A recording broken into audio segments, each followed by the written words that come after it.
यानी कि भगवान की तरफ कोई भी चलता है तो भगवान भी उसके काम पर चलता है कि हाँ ये मेरे लिए।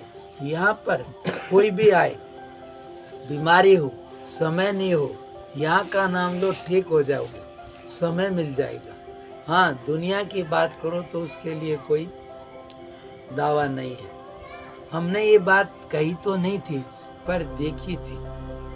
हमने नहीं कहा, कोरोना के समय हम इधर थे कासमपुर में, और वहाँ पर बहुत आदमी सत्संग में आते थे, जबकि वहाँ मनाही थी सबको। लेकिन वहाँ पर पुलिस वाले भी एक दो बार आए थे, ऐसे वे भी आकर वहीं सीधे हो गए और बोले महाराज थोड़ा अकेले में।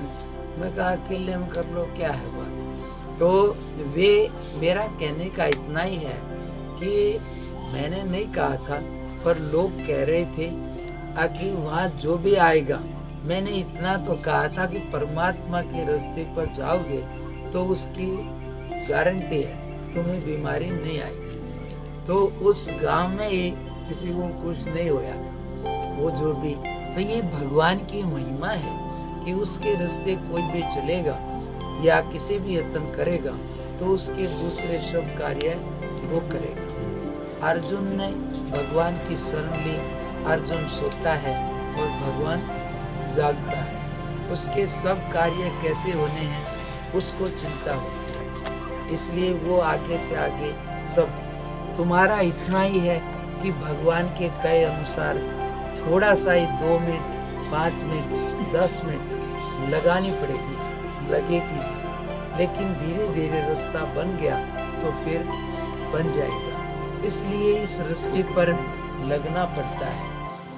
और संसार में तो अपने आप शक्ति चली जाती है, उसमें कोई मेहनत नहीं करनी पड़ती। इसलिए ये कल्याण है।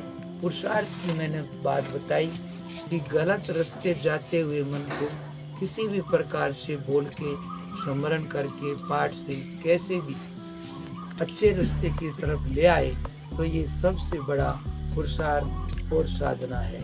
इससे तुम्हारी शक्ति परमात्मा की तरफ लग गई तो ये मुक्ति देगी, और वही शक्ति संसार में गिर गई तो बंधन देगी। आप लोग समझ गए होंगे, और कोई बात समझ नहीं आई हो तो मेरे से पूछ सकता है। इसके बावजूद भी यहाँ पर यथार्थ गीता इस समय की